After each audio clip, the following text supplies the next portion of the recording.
పరిశుద్ధ గ్రంథం నుండి సామెతలు 16వ అధ్యాయము 18వ వచనాన్ని చదువుతున్నా. నాశనమునకు ముందు గర్వము నడుచును, పడిపోవటకు పడిపోవటకు ముందు అహంకారమైన మనస్సు, గర్వము. ఈ రెండు ఇంచుమించు అంతే. అహంకారము, గర్వం. జాగ్రత్త గమనించు. ఒక మనిషి పడిపోవడానికి, కొలప్స్ అవడానికి, అంటే నాశనం అయిపోవడానికి, ఈ రెండింటికి గల కారణం ఏంటంటే రాత్రి పరిశుద్ధాత్మ దేవుడు మనకు బయలుపరుస్తున్నాడు. ప్రౌడ్ ఏంటంటే గర్వం కదా. ఇది ఎప్పుడు వస్తుంది, ఎవరిలోకి వస్తుంది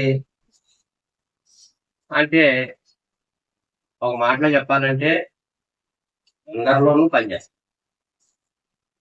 ఏమవుతుంది? అందరిలోనూ పనిచేస్తుంది. అందరిలో గర్వం మనల్ని ఏం చేస్తుందంటే తగ్గించేస్తుంది. సామెతలు 29:23. ఎవని గర్వము వానిని తగ్గించును, వినయ మనస్కుడు ఘనతనుండు. చూసారా? ఎవని గర్వము వానిని ఏం చేస్తుందంటే తగ్గిస్తుంది. మనల్ని ఎవరో పాడు చేయవలసిన పని లేదు. మనల్ని ఎవరో తప్పుద్రోవ పట్టించే పని అసలే లేదు. మన గర్వము, మన అహంకారమైన మనస్సు మన ఏం చేస్తుందంటే పడగొట్టేస్తుంది. నిన్ను ఎదగకుండా చేస్తుంది, నిన్ను తక్కువ చేస్తుంది. అర్థమవుతుంది. కాబట్టి మనం దీనికి ఎంత దూరంగా ఉంటే నీ భవిష్యత్తు అంత దీవెనకరంగా. ఇది తెలియదు. ఒక క్యాన్సర్ వ్యాధి బయటపడొచ్చేమో కానీ, తెలుస్తుందేమో కానీ, ఇది క్యాన్సర్ కంటే ప్రమాదం. ఏంటది? అహంకారము. ఏంటంటే గర్వం. ఇది ఎలా ఉంటది? దీని పరిస్థితి ఎలాగుంటాయి అంటే, గర్వం అనేది ఎలాగుంటుంది, తగ్గించుకున్నది ఎలా ఉంటుంది. మనకి పరిశుద్ధ గ్రంథం నుండి ఈ రాత్రి ఒక ఇద్దరు రాజులు మనం చూద్దాం. 2 Chronicles 26 చాప్టర్ 3వ వచనం. ఉజ్జయ ఆరంభించినప్పుడు యెరూషలేములో 52 సంవత్సరములు అతని తండ్రి యెరూషలేము కాపురస్తురాలు, ఆమె పేరు యెకొల్యా. అతడు తన తండ్రి చర్య అంతటి ప్రకారం యెహోవా దృష్టికి యథార్థముగా ప్రవర్తించెను. దేవుని ప్రత్యక్షత విషయమందు తెలివి కలిగినటువంటి జకర్యా సేవకుడి దినాల్లో అతడు దేవుని ఆశ్రయించారు. అతడు యెహోవాను ఆశ్రయించినంత కాలము దేవుడు అతని వర్ధిల్ల చేసెను. ఆశ్చర్యకరమైనటువంటి గొప్ప ఆశీర్వాదానికి కారకుడు ఎవరంటే ఉజ్జియా. ఎవరంటే? Raj, the king. జాగ్రత్తగా గమనించి,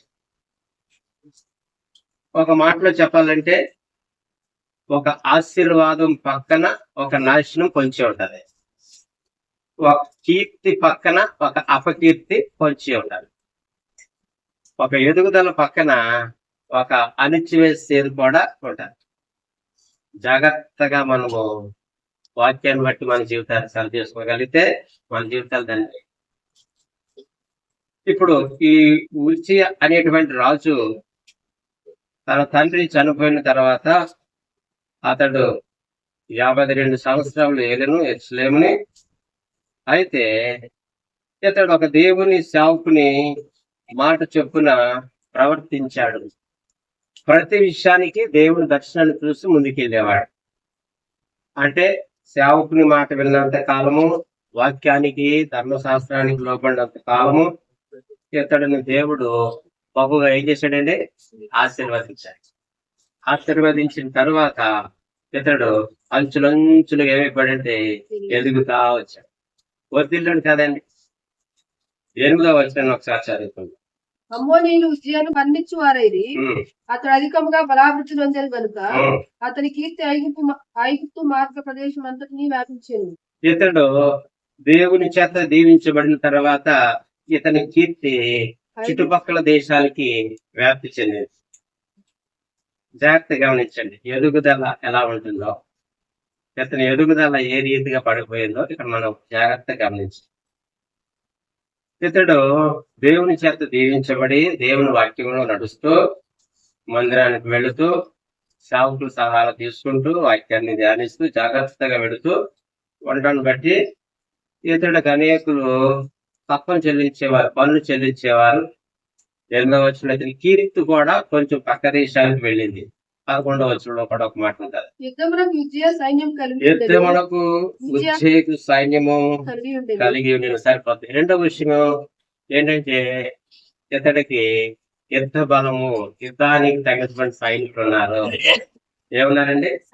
యుద్ధానికి తగినటువంటి తన దేశాన్ని కాపాడుకోవడానికి ఉజ్జీకి యుద్ధ సైన్యం ఉండెను. దేవుడు అతన్ని అంచులంచులుగా లేపుతున్నాడు, తన దేశాన్ని దీవిస్తున్నాడు, తన దేశాన్ని కాపాడుకోవడానికి సైనికులను కూడా దేవుడు సమకూర్చి పెట్టాడు ఉజ్జీయ కోసం. 14వ వచనంలో కూడా ఒక మాట చదువు, ఉజ్జీయ ఈ సైన్యం అంతటికి ఉజ్జీయ ఈ సైన్యం అంతటికి తాళ్లను, డాలును, ఏటలను, శిరస్త్రావములను, కవచములను, విల్లులను, విల్లులను, వడిసెలను వడిసెలను చేయించెను. చేయించెను.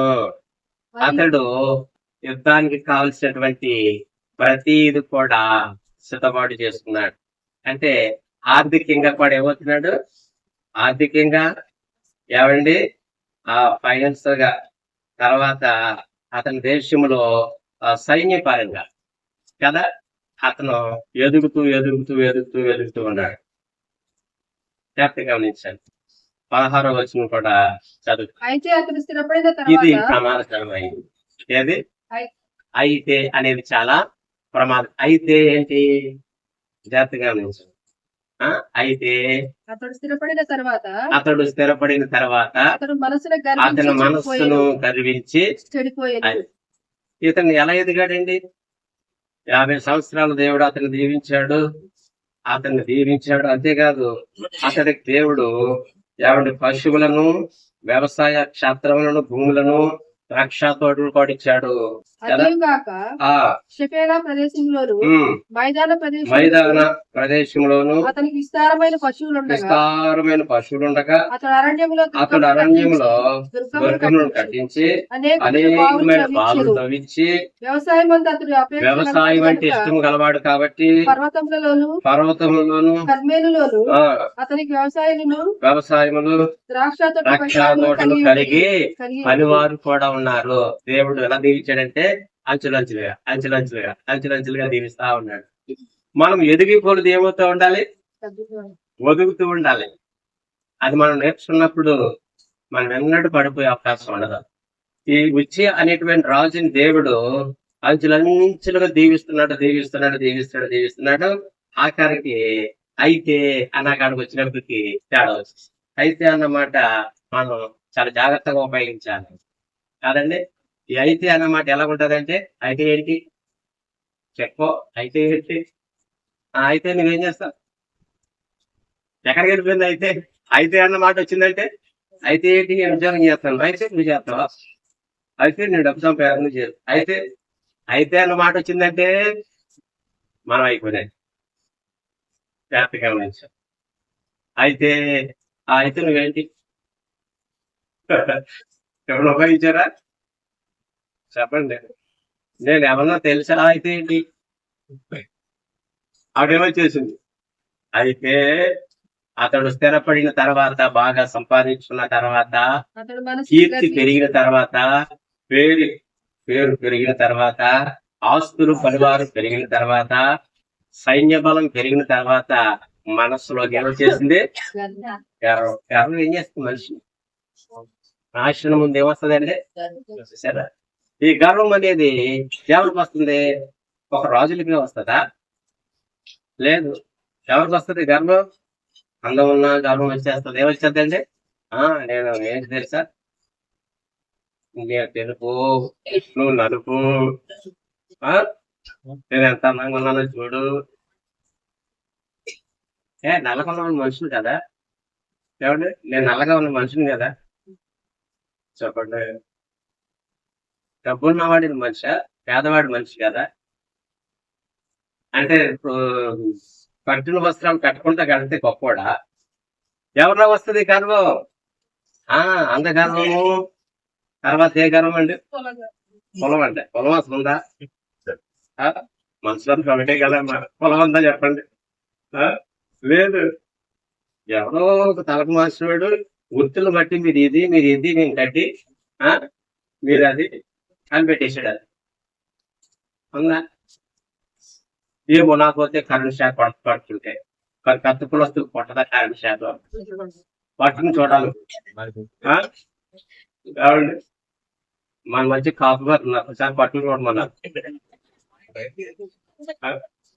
కావండి చూడండి, మొన్న కరోనా వచ్చింది, అందరూ కూడా ఏం చేశారు? బాబాయ్ మనసు పెట్టుకుని తిరిగారు. పెద్ద కులస్తులు రాకూడదు కదా. చూసారా సైతం ఎలా శరీర సంబంధమైన మనసు మరణం, అది మన నరకాన్ని తీసుకుపోతే మేమిది గర్వం, ఇది మన నడిచివేస్తుంది కదండి. అందరికీ తలపోటు ఉంటుంది, అందరికి జలుపు ఉంటుంది, అందరికి స్టమక్ పెయిన్ వస్తుంది, అందరికి హార్ట్ ప్రాబ్లం వస్తుంది. పెద్ద కులస్తుంది రాదా? తక్కువ కులస్తుంది వస్తుందా? లేదు. అది భూమి మీద కులమే లేదు. 3 కులాలు ఉన్నాయి. ఏ కులాలు? ఆడ మగ, నలుపు తెలుపు, ధనవంతుడు పేదవాడు. ఇదే డిస్కషన్ ప్రతిరోజు నడుస్తుంది. పెళ్లి సంబంధాలు వెళ్ళామనుకోండి, ఆ నలుపా తెలుపాడు. ఇంకో విషయం, ఆ పిల్ల నలుపా తెలుపాడు అడుగుతారు. రెండో విషయం, ఆ కలిగి ఉన్న వాళ్ళ పొలాలు ఉన్నాయా లేదా అని అడుగుతారు. తర్వాత ఏదైనా అప్లికేషన్ పూర్తి చేసినప్పుడు ఏమడుగుతుంది? మేలా ఫెమేలా? ఎందుకంటే ఏమన్నా విచిత్రమైంది. చూడండి, యేసు ప్రభు ఎంతకు వచ్చింది, మన కులాన్ని పక్కన పెట్టేశారు. గర్వం వచ్చేసింది. ఒక రాజులకి కాదు, డబ్బు కూడా వచ్చేస్తుంది. ఈయనకి అన్ని వస్తువులు పెరిగిపోయిన తర్వాత హృదయలోకి ఏమొచ్చేసిందండి? 100 మంది అంటారు, మా ఇంట్లో లేని వస్తువు అంటే లేదు తెలుసా నీకు? మరి అయితే ఏంటి? ఏదైనా పట్టుకెళ్తామా? ఏది పట్టుకెళ్ళి చెప్పండి. ఆ లాస్ట్ రూమ్ లో ఒక ఇద్దరు జంట ఉండేవారు. లాస్ట్ రూమ్ లో ఇద్దరు జంట, అంకుల్ ఆంటీ. సచిన్ గారికి బాగా తెలుసు.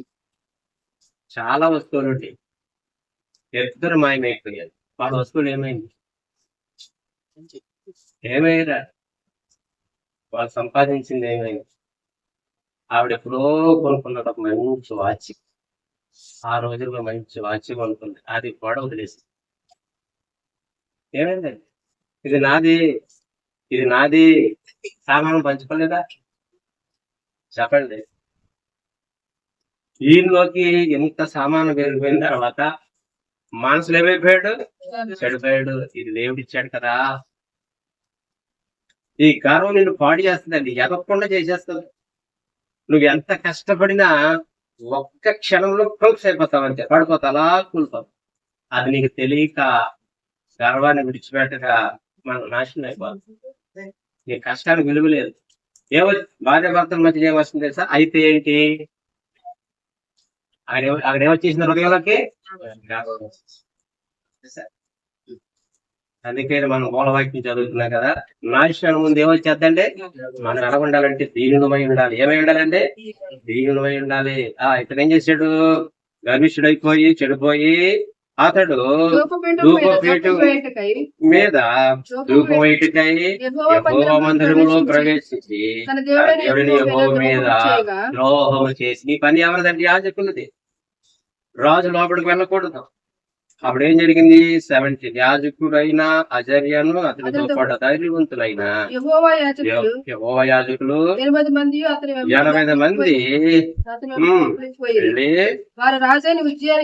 రాజైన ఉజ్జయిని ఎదిరించి యెహోవాకు ధూపం వేట ప్రతిష్ఠింపబడిన అహరోను సంతతి వారైన యాజకుల పనియే గాని నీ పని అది కాదు. యాజకుల పని, అది నీ పని కాదు అని చెప్పారు వాళ్ళు. పరిశుద్ధ స్థలములో నుండి ఉమ్, బయటికి పొమ్ము. పరిశుద్ధ స్థలంలోంచి బయటికి వెళ్ళిపో.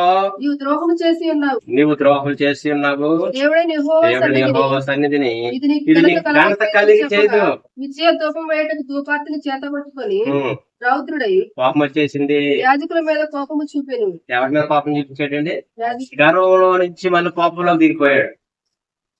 గర్వం ఉన్న ప్రతి మనిషి దగ్గర ఏముంటదండి? కోపం. ఏంటి నువ్వేంటి? ఇప్పుడు ఈయన రాజు కాబట్టి ఈయనకి ఏముంటదంటే నేను రాజు కదా. అసలు నంచులుగా దీవించింది ఎవరో? దేవుడు. ఆయన ముందు మనం వినయం. దేవునికే ద్రోహం చేశాడు. అది యాజకులు లేవీలు చేయవలసినటువంటి పనే ఒక రాజు చేయకూడదు. అది ధర్మశాస్త్రం, అది వాక్యం. వాళ్ళు చెప్పారు, సేవకుల మాట వినలేదు, నువ్వు ఎక్కడి నుంచి వెళ్ళిపో అన్నప్పుడు వెళ్ళిపోతే బాగుండేది. వెంటనే నుసట మీద కుస్తీ కనపడిను.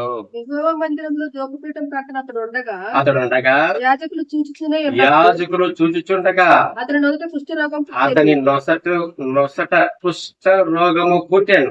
ప్రధాన ప్రధాన యాజకుడే నాజరేయును యాజకులందరూ అతని వైపు చూడగా అతను నొసట కుష్టి గలవాడైండెను. కనుక ఉమ్, వారు తడువు చేయక వారు తడువు చేయక ఉమ్, అతన్ని అక్కడి నుంచి బయటకు వెళ్ళగొట్టిరి. యెహోవా అతన్ని మొత్తారు. యెహోవా అతన్ని మొత్తినని ఎరిగి యెహోవా అతన్ని మొత్తినని ఎరిగి బయటకు వెళ్ళుటను తను బయటకు వెళ్ళుటకు తడవ చేయలేదు. త్వరపడింది. రాజైన 21వ వచనం. రాజైన వచ్చి తన మరణం వరకు కుష్ఠరోగే యెహోవా మందిరంలోకి పోకుండా ఇప్పుడు మందిరం పోతాను పడలేదు. అప్పుడు అంతకుముందు బయటికి వెళ్ళినా ఏదో ఎవరి ఆ బయట నుండి ప్రార్థన చేసుకునేవాడేమో, లేదంటే బయట నుండి బల్లా తెచ్చేవాడేమో. కానీ ఇప్పుడు మందిరానికి కూడా వెళ్తాకలేదు, మొత్తం కోల్పోయాడు. కారణం ఏంటి? గర్వం. మందిరంలో నుంచి బహిష్కరింపబడ్డాడు. చూసారా? ఇక అతను చనిపోయినంత కాలము ఆ ఊరు వెలుపల ఎక్కడో ఇల్లు కట్టి అందులో పెట్టారు. చచ్చిపోయేదాకా అక్కడ ఉన్న మాట ఏంటంటే అతడు చచ్చిపోయేదాకా అక్కడ ఉన్నాడు. మందిరానికి వెళ్తాం కోల్పోయాడు, కుష్ఠరోగి అయిపోయాడు. కారణం ఏంటి? గర్వం. అంటే గర్వం ఒక మనిషి ఎలా పాడు చేసి చూశారు. ఈ గర్వాన్ని మనం ఏం చేయాలి? మనం దేనిని బట్టి అతిశయించడానికి లేదు. నీకున్న ఉద్యోగాన్ని బట్టి, డబ్బును బట్టి, అన్నాన్ని బట్టి, నీ పిల్లలను బట్టి కదా, వారి సంపదను బట్టి, పొలాన్ని బట్టి, ఇల్లును బట్టి ఎన్నడూ అతిశయపడదు. రాజు పరిస్థితి ఎలాగ అయిపోయిందంటే గర్విస్తే మన పరిస్థితి. ఆయనకి ఏమైనా తక్కువ? దేవుడి దృష్టిలో ఎవరైనా ఒకటే పాపం చేసిన కదండి.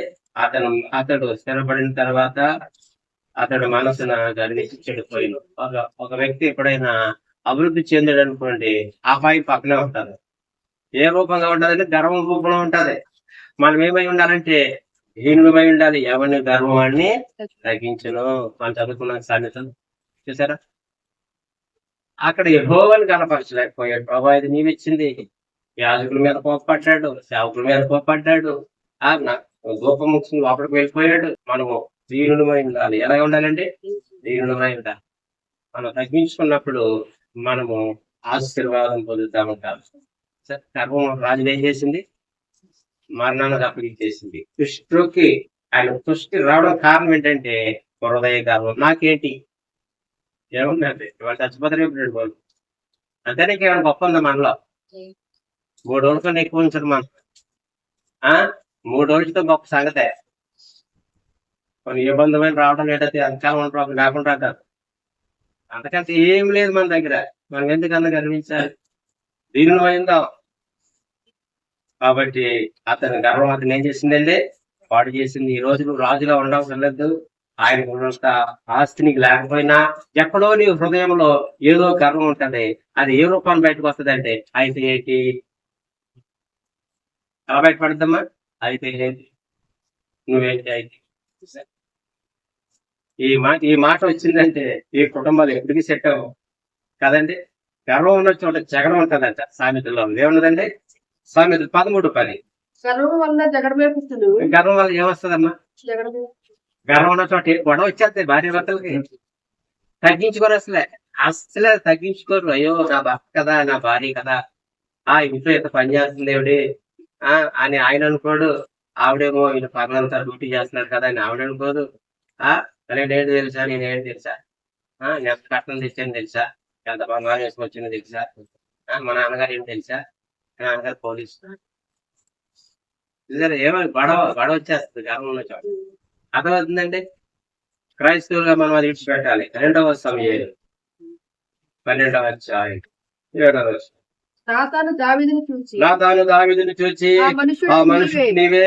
ఇశ్రాయేలు దేవుడని యెహోవా సెలవిచ్చినదేమనగా ఉమ్, ఇశ్రాయేలు మీద నేను నిన్ను రాజుగా నేను పట్టాభిషేకం నిన్ను చేసి రాజుగా పట్టాభిషేకం చేసి శౌలు చేతిలో నుండి నిన్ను విడిపించి ఉమ్, నీ యజమానుని నగరం నీకు అనుగ్రహించి ఉమ్, ఈ యజమాని స్త్రీలను ఆ, నీ కావిట చేర్చి నీకు అవకాశం తిని ఇశ్రాయేలు వారిని యూదా వారిని నీకు అప్పగించి ఇది చాలదని నీవు అనుకుని ఎడల నేను మరీ ఎక్కువగా నీకు ఇచ్చి ఇందును నీవు యెహోవా మాటను నువ్వు తృణీకరించి యెహోవా మాట తృణీకరించి ఆయన ఆయన దృష్టికి దృష్టికి చెడుతనం చేసేవేమని హిత్తీయుడగు హెచ్చీయుడగు ఉరియా కత్తి చేత కత్తి చేత చంపించి చంపించి అతని భార్యను నీకు భార్య అగినట్లుగా ఉమ్, నీవు పట్టుకొని ఉన్నావు ఉమ్, అమ్మోనీయుల చేత నీవు అతన్ని చంపించింది కదా ఉమ్, నీవు నన్ను లక్ష్యము నీవు చేయక నన్ను లక్ష్యము చేయక హిత్తీయుడగు ఉరియా హెచ్చీయుడగు భార్యను ఉరియా భార్యను. నీకు భార్య అగినట్లు తీసుకునినందున 13వ వచనం. నేను పాపము చేస్తున్నది దావీదు నాతానుతో అనగా నాతాను సరిపోద్ది. ఇప్పుడు దావీదు ఏమన్నాడండి? నేను దావీదు నాతాను వచ్చాడు, అబ్బాయ్ మరి ఆ మనుషుడు నీవే, నీకు ఎంతమంది భార్యలు ఉండగా నీ పొరుగుని భార్యను నాశించావు, కాదు కూడదని భర్తను కూడా చంపించేశావు, ఇది నీకు న్యాయం కాదు, నేను నీకు ఎంతగా హెచ్చించానని దేవుడు సాగుడు ద్వారా మాట్లాడినప్పుడు దావీదు రాజే కాబట్టి ఎవరక్కడ ఇతను తీసుకెళ్లి సరసాల అనొచ్చు అనకూడదా? వచ్చే రాజు ఉగ్రుడు అయిపోయి కోపడలేదా?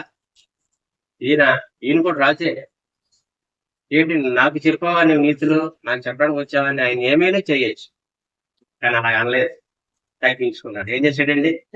తగ్గించుకుని అవును నేను పాపం చేశాను కదా, నిజమే నేను చేసిన పాపం దాచుకున్నాను కదా, ఈనాళ్ళకి నా పాపాన్ని బయటపెట్టి సేవకుడు అని వెంటనే సింహాసనం నుంచి కింద పడి ఉపవాస ప్రార్థనలో పడ్డాడు.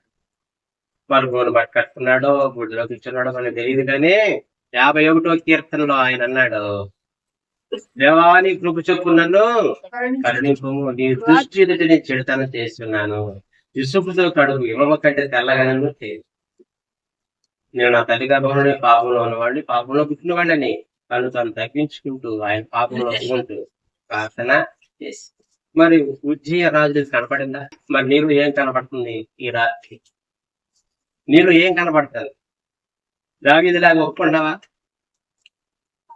నేను పాపం చేసి తిని దావీదు నాతానుతో అనగా, అబ్బాయి ఆ మనుషుడు నీవే, నీ పొరుగుని భార్య నాశించి తన భర్తను చంపించి తన భార్యని భార్యకి ఇంట్లో పెట్టుకున్నావు, ఆ బుద్ధి లేని గాడిద నువ్వే అనగానే రాజు కోపడి ఉగ్రుడు అవ్వాలి, కానీ అలాగ అవ్వలేదు.